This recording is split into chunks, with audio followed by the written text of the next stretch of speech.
ہم اچ پہنچے تھے یہ دیکھنے کے لیے کہ کیا وہی وہ شہر ہے جس کو سکندر نے دریائے چناب اور سندھو کے ملاپ کے اوپر بنوایا تھا، لیکن کچھ ہمیں شک اس لیے پڑ گیا کہ نہ تو سکندر کے زمانے میں اور نہ ہی آج ان دو دریاؤں کا ملاپ وہاں ہوتا ہے۔ یہ ملاپ جو ہے اچ سے بہت سے میل نیچے جنوب کی طرف ہے، تو ادھر کو چلتے ہیں یہ دیکھنے کہ کیا وہاں بھی کسی پرانے شہر کے آثار موجود ہیں کہ نہیں۔ چنانچہ سکندر کے زمانے کے آباد کردہ شہروں کی تلاش میں آپ کو دریائے چناب کے ساتھ ساتھ جنوب کو سفر کرنا ہوگا۔ اس سفر میں سب سے پہلے آنے والی پرانی آبادی سیت پور ہے۔ گو اس آبادی کے پرانے ہونے کی علامت کے طور پر کوئی اونچا ٹیلہ تو نہیں، لیکن اس علاقے میں سب سے قدیم شہر یہ سیت پور ہی ہے۔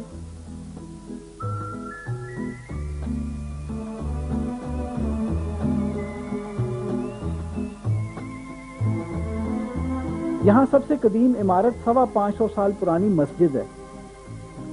اس کے ساتھ ہی ملتان کے شاہ رکن عالم کے مزار سے عین ملتا جلتا یہ مقبرہ ہے، جس میں طاہر خان ناہڑ نامی مقامی سردار دفن ہے۔ یہ دونوں عمارتیں طاہر خان نے 1460 کے لگ بھگ تعمیر کروائیں۔ لیکن سیت پور بھی دریاؤں کے ملاپ پر نہیں ہے، بلکہ چناب جو کہ آج سیت پور سے صرف 8-10 کلومیٹر مشرق میں بہتا ہے، وہ سکندر کے زمانے میں تو اور بھی زیادہ پرے تھا۔ چنانچہ یہ سیت پور بھی وہ شہر نہیں ہے جو کہ سکندر کے حکم پر یہاں دریاؤں کے ملاپ پر آباد کیا گیا۔ آج جو دریاؤں کا ملاپ ہے وہ یہاں سے کوئی 20 کلومیٹر نیچے کی طرف ہے، تو ہمیں وہاں چل کے دیکھنا چاہیے کہ وہاں کیا صورتحال ہے۔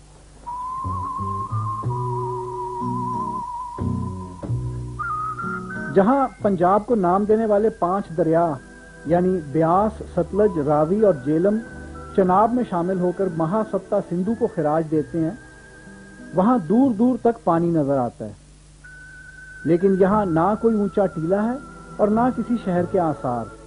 تو پھر قصہ کیا ہوا سکندر کے شہر کا؟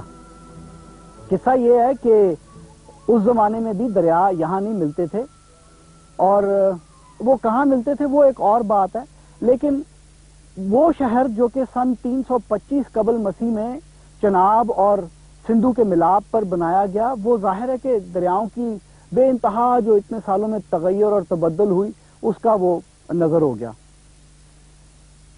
جہاں تک تعلق ہے نام اچ کا، تو پنجابی اور سرائکی میں کوئی بھی جو سطح زمین سے تھوڑا اونچا شہر تھا اس کو اچ کہا جا سکتا تھا، اور جو اچ ہم پیچھے دیکھ آئے ہیں وہ واحد شہر نہیں ہے اس نام کا، کیونکہ جہاں جیلم اور چناب ملتے ہیں اس ملاپ سے بھی تھوڑے میل جنوب کی طرف ایک اچ موجود ہے، وہاں پر بھی۔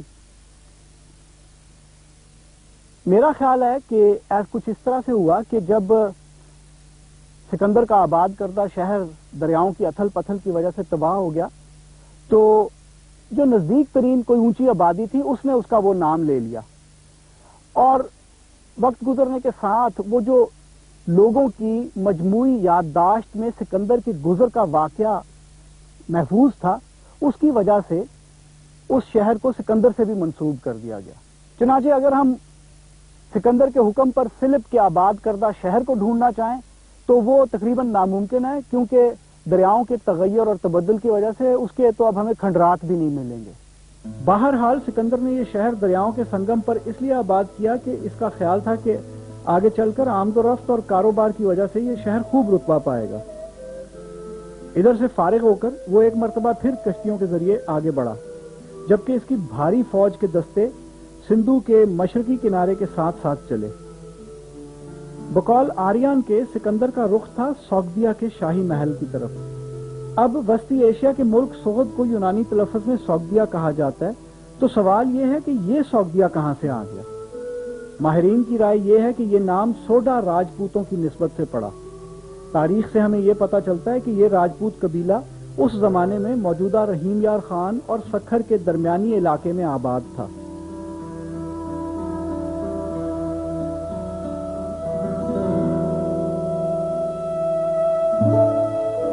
ایک تاریخ دان کا قیاس ہے کہ سوڈا راجپوتوں کا یہ شہر اچ اور سکھر کے عین درمیان میں کہیں دریا کے کنارے واقع تھا، تو یہ بنا اس حساب سے موجودہ رحیم یار خان کے آس پاس کہیں۔ تاریخ ہمیں بتاتی ہے کہ یہاں سکندر کافی دن رکا، کیونکہ اس نے یہاں ایک قلعے کی بنیاد ڈالی۔ اس کے علاوہ اس نے یہاں رک کر اپنی نقصان زدہ کشتیوں کی مرمت بھی کروائی، اور پھر اپنے دستور کے مطابق اس نے یہاں اپنے ایک نمائندہ کے ساتھ فوج کا کچھ حصہ چھوڑا اور آگے بڑھ گیا۔ لیکن آگے چلنے سے پہلے ذرا سکندر کا یہ جو قلعہ بند شہر تھا اس کو تو دیکھ لیں۔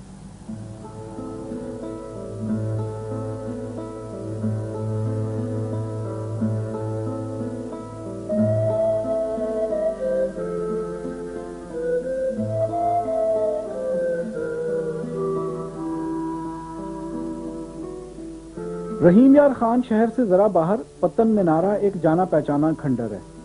اس کے گرد اب بھی چند اونچے ٹیلے پرانی آبادیوں کی نشاندہی کرتے ہیں۔ اب پتن تو ہوا وہ مقام جہاں سے دریا پار کیا جاتا ہے، لیکن کچھ بھی نہیں تو یہاں سے دریا 35 کلومیٹر دور مغرب کی طرف بہتا ہے۔ ہم یہ جانتے ہیں کہ ہمارے دریا قدرتی کٹاؤ کی وجہ سے آہستہ آہستہ مغرب کو سرکتے جا رہے ہیں، تو سکندر کے زمانے میں سندھو واقعی ادھر ہی کہیں بہتا تھا، اور عین ممکن ہے کہ تب بھی یہاں کوئی پتن تھا۔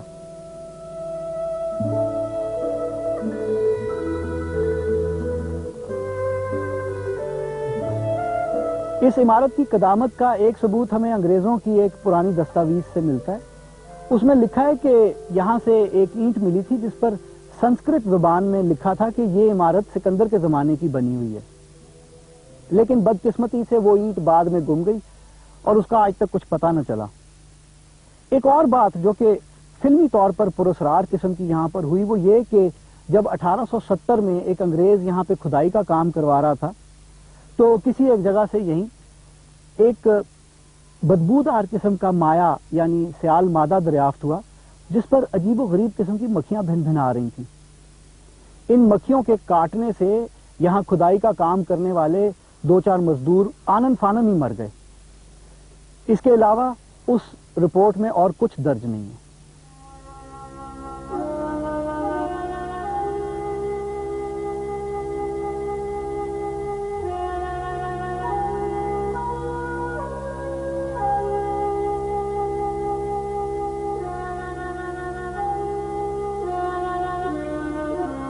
جس مینار نما سے اس کھنڈر کا نام منسوب ہے وہ دراصل تو بدھ مذہب کی خانقاہ سے ملحق سٹوپا کے باقیات ہیں، وہ سٹوپا جو کہ سکندر کے زمانے کے فوراً بعد تعمیر ہوا تھا۔ اس کے علاوہ بھی یہاں آس پاس کئی ٹیلے ہیں جو کہ ان گمگشتہ آبادیوں کا پتہ بتاتے ہیں۔ یہ تو کوئی نہیں بتا سکتا کہ اس شہر کا نام کیا تھا، لیکن ان کھنڈرات کا پتن کہلانا اس بات کی نشاندہی ہے کہ یہاں کبھی دریا بہتا تھا۔ جب وقت گزرنے کے ساتھ سندھو یہاں سے مغرب کو سرک بھی گیا تو یہ دریا اور اس پر موجود پتن لوگوں کی مجموعی یادداشت میں رہے اور پتن مینارہ کا نام کا موجب ہوئے۔ تو عین ممکن ہے کہ اگر تفصیلی اور ماہرانہ کھوج لگائی جائے تو سوڈا راجپوتوں کے دیس میں سکندر کا وہ بے نام شہر، قلعہ اور دریائی بندرگاہ ادھر ہی ملیں۔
اس سے آگے تھا ملک بقول آریان کے راجہ موسیقانوس کا۔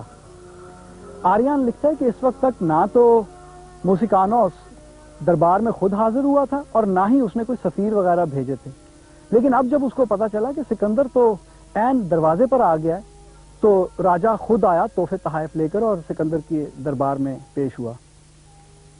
لیکن اس کے ملک تک پہنچنے کے لیے ہمیں سندھ کے شہر سکھر جانا پڑے گا۔ ہاں، ایک بات راجا کے نام کے بارے میں، ایک ماہر زباندان نے لکھا کہ موسیقانوس کا نام سنسکرت کے لفظ موشیقا سے آیا ہے، لیکن نہ تو پرانی تواریخ میں کوئی شہر ملتا ہے یا کوئی ملک ملتا ہے موشیقا کے نام کا، اور نہ ہی کسی قبیلے کا نام ایسا نظر آتا ہے۔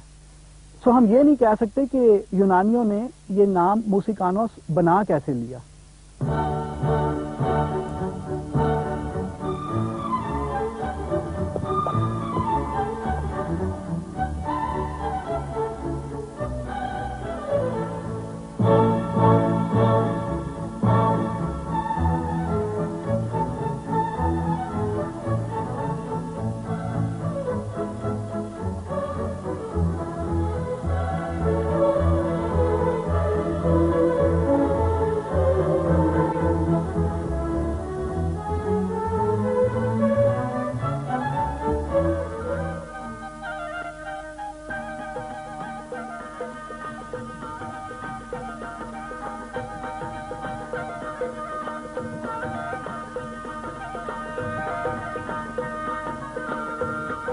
تاریخ میں درج ہے کہ اس راجا کی سلطنت بہت ہی زرخیز تھی اور یہاں کے لوگ بڑی عمریں پاتے تھے، لیکن سکندر کے زمانے کی تمام تواریخ راجا موسیقانوس کے دارالسلطنت کے نام کے بارے میں۔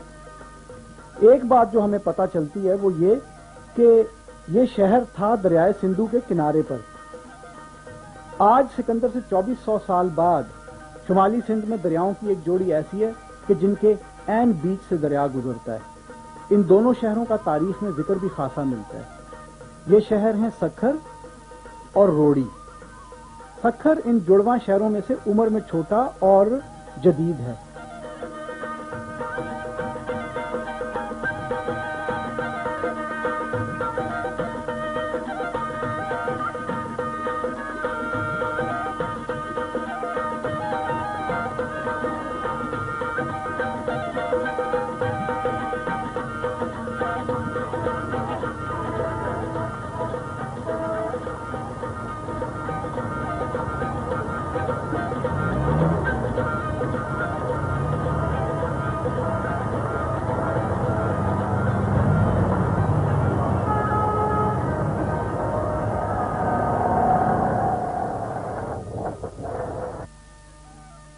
یہاں بھی ایک معروف عمارت ہمیں بتاتی ہے کہ کچھ بھی نہیں تو سکھر کم از کم 400-500 سال پرانا شہر تو ہے۔ یہ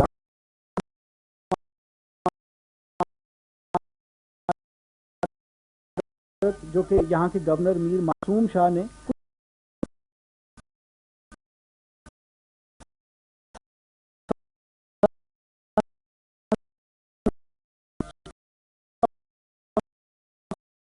تو 3 بنوائی تھی۔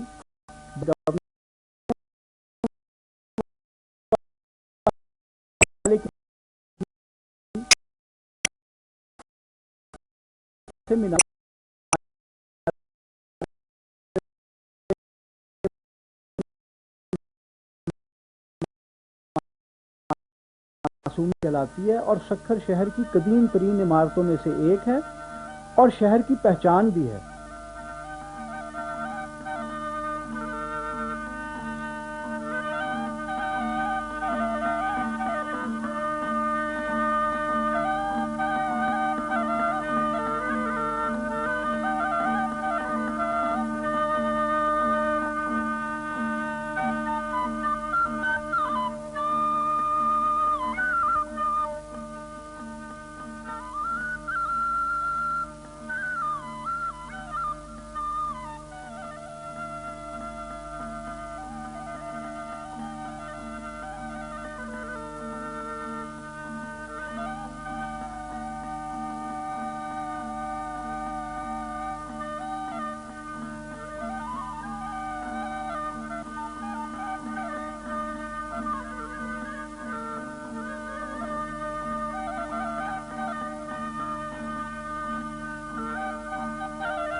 شہروں کی اس جوڑی میں دوسرا شہر دریا کے مشرقی کنارے پر روڑی ہے، سکھر سے کہیں زیادہ قدیم اور تاریخی، جس کا پرانی تاریخ میں خاصا ذکر ملتا ہے۔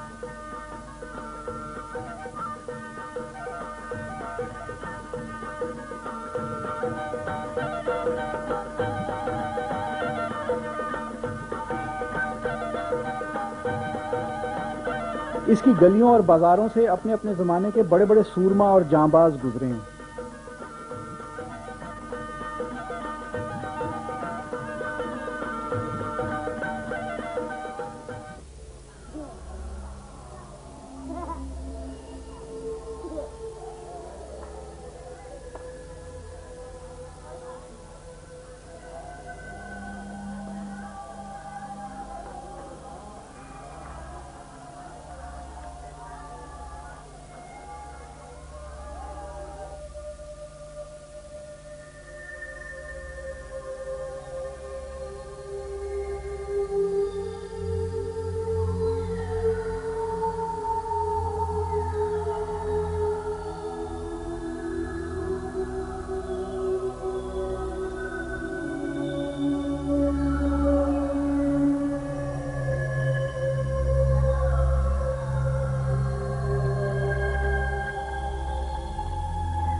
دونوں شہروں کے درمیان دریائے سندھو بہتا ہے اور شہروں کے بیچ چاروں اطراف دریا سے گھرا ہوا ہے بھکر کا جزیرہ۔ ایک زمانہ جو کہ 13ویں صدی سے شروع ہوتا ہے وہ تھا جب سکھر تو ایک چھوٹا سا گاؤں تھا اور روڑی دریا کنارے ایک منڈی۔ تب بکھر پر ایک مضبوط قلعہ تھا جس کے اب صرف چند آثار ہی باقی رہ گئے ہیں۔ اس زمانے میں بکھر کی ملکیت کا مطلب تھا شمالی سندھ کی ملکیت۔ چنانچہ یہاں بڑے بڑے سرداروں اور بادشاہوں نے اپنی اپنی قسمت آزمائی اور اسی قلعے کو سندھ کے ٹالپور فرما رواؤں سے حاصل کرنے کے لیے انگریزوں نے ایک بڑی چال چلی۔ قلعے کی ان تباہ حال دیواروں میں بے شمار کہانیاں چھپی ہوئی ہیں۔ کہتے ہیں کہ بکھر کے ان کھنڈرات میں ایک بیش بہا خزانہ گم ہے۔ کوئی کہتا ہے کہ خزانہ سکندر کے زمانے کا ہے اور کوئی بتاتا ہے کہ جلال الدین خوارزم کا۔ کوئی یہ بھی مانتے ہیں کہ ہمایوں جب شیر شاہ سے شکست کھا کر بھاگتا ہوا یہاں آیا تو اس نے یہ خزانہ یہاں دفن کیا تھا۔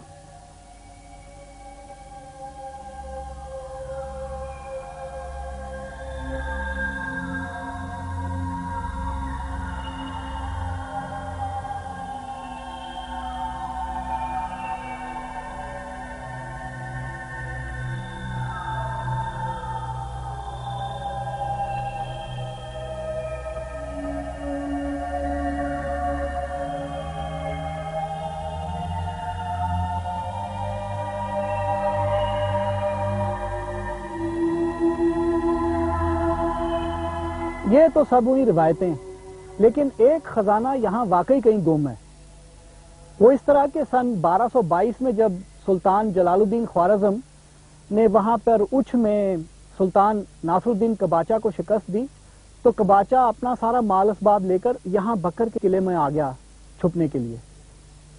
لیکن جلال الدین تو خود چنگیزی فوج سے شکست خوردہ اپنی جان بچا کر بھاگ رہا تھا، چنانچہ چند مہینوں کے بعد وہ یہاں بھکر پر حملہ آور ہو گیا۔ سلطان ناصر الدین قباچہ نے اپنا سارا مال اسباب خزانہ کشتیوں میں لادا اور فرار ہونے لگا، لیکن بھگدڑ کی بوکھلاہٹ میں اس کے کشتی بان سے کشتی الٹ گئی اور تاریخ میں درج ہے کہ قباچہ یہیں کہیں بکر کے آس پاس ڈوب کر مر گیا اور اس کا خزانہ دریا کی تہہ میں چلا گیا۔ چونکہ یہ پچھلے 800 سال میں کہیں کسی خزانہ ڈھونڈنے والے کی خبر ہمیں تاریخ نے نہیں دی، تو میرا خیال ہے کہ قباچہ کا خزانہ آج تک دریائے سندھو کی مٹیالی لہروں کے نیچے گم ہے، کسی مہم جو خزانوں کے کھوجی کے لیے۔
لیکن ہم تو آئے تھے سکندر کے زمانے کا شہر ڈھونڈنے. چنانچہ روڑی سے چند کلومیٹر جنوب کی طرف دریائے سندھو کے ایک قدیم اور خشک پاٹ کے کنارے ایک اونچا ٹیلہ ہے.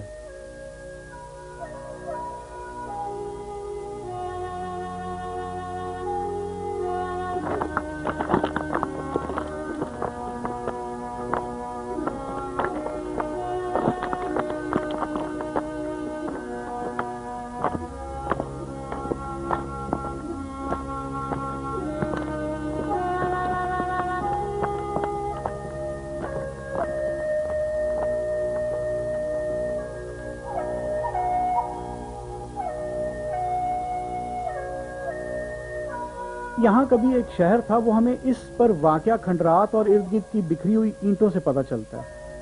یہ باقیات ہیں الور شہر کے، لیکن یہ بوسیدہ دیواریں جو آپ دیکھ رہے ہیں یہ سکندر کے زمانے کی نہیں بلکہ اس شہر کی ہیں جس کو محمد بن قاسم نے سن 711 عیسوی میں فتح کیا تھا. سکندر کا شہر ان کھنڈرات کے نیچے دفن ہے.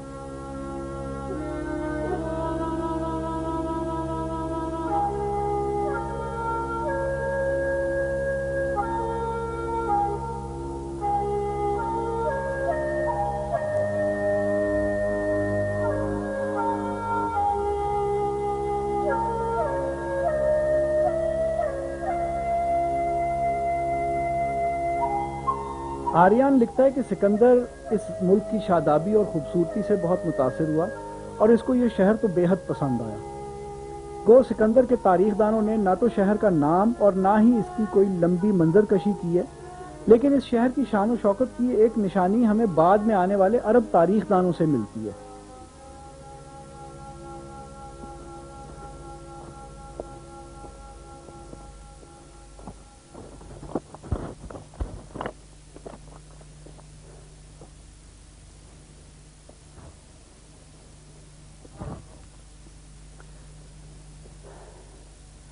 سندھ کی تاریخ کی پرانی اور مستند کتاب ہے چچنامہ. یہ فتح سندھ کے فوراً بعد عربی زبان میں لکھی گئی، لیکن سن 1215 کے لگ بھگ اس کو فارسی میں ترجمہ کر لیا گیا اور یہی ترجمہ ہم تک پہنچتا ہے. تو چچنامہ سے ہمیں یہ پتہ چلتا ہے کہ الور یا اروڑ ایک نہایت شاندار شہر تھا. یہاں بڑی عالی شان عمارتیں تھیں، بڑے بڑے محلات تھے، چوڑی سڑکیں تھیں، جگہ جگہ شہر میں فوارے چل رہے تھے اور ارد گرد خوبصورت باغات اور پھلوں کے درخت. اور اس کے نیچے بہتا تھا دریائے مہران. لیکن اب نہ تو الور شہر کی کوئی شان و شوکت رہی سوائے ان ٹوٹی پھوٹی اینٹوں اور چند برتنوں کے ٹکڑوں کے، اور جہاں تک دریا تھا اس کا صرف ایک خشک پاٹ رہ گیا.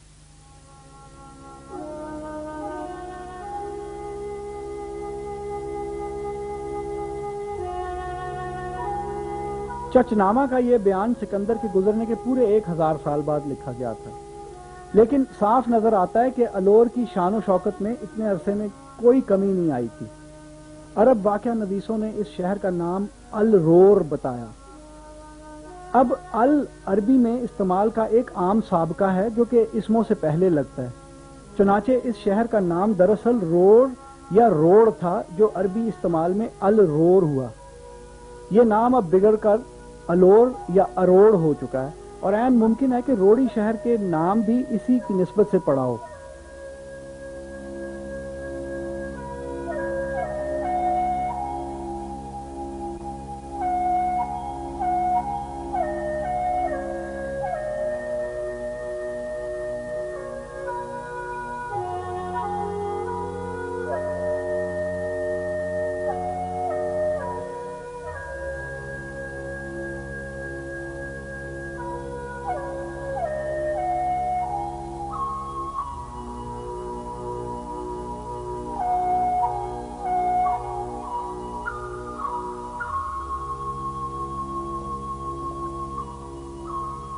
بہرحال بات تھی سکندر کی، تو اس نے یہاں پہنچ کر راجہ موسیقانوس سے ملاقات کی.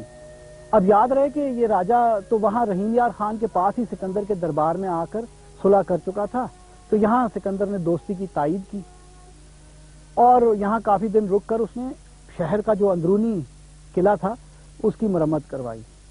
آریان لکھتا ہے کہ یہ کام اس لیے ضروری تھا کہ یہ ایک نہایت مضبوط جگہ تھی اور اس کام کے لیے موزوں کہ یہاں سے آس پاس کے جو جنگجو قبائل ہیں ان پر کڑی نظر رکھی جا سکے اور ان پر قابو رکھا جا سکے۔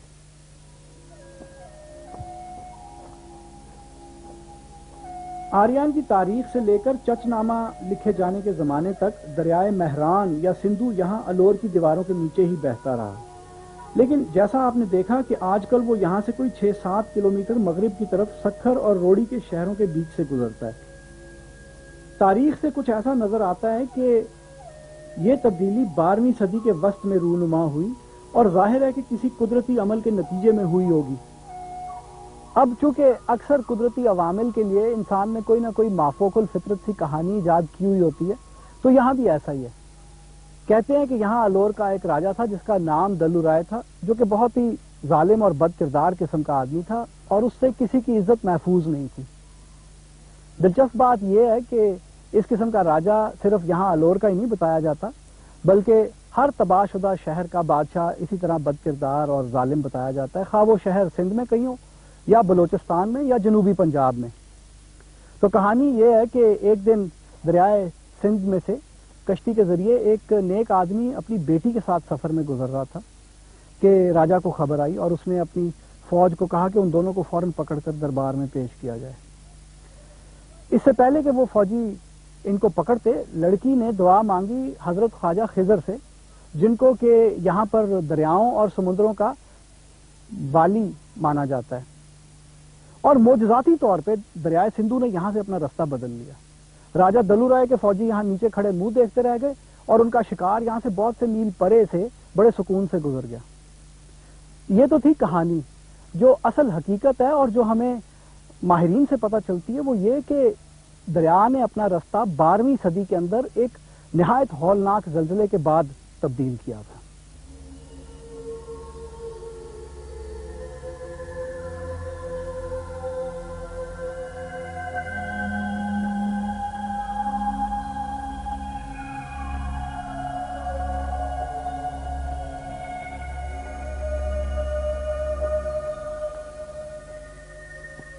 اب یہاں سے جو سکندر آگے بڑھا تو اس نے دریا کو پار کیا اور اس کے مغربی کنارے کے ساتھ پیش قدمی کی، یعنی موجودہ اضلاع شکارپور اور لاڑکانہ میں۔ وہاں بھی بڑے بڑے سندھی سورما اس کے ساتھ جنگ کے لیے تیار کھڑے تھے۔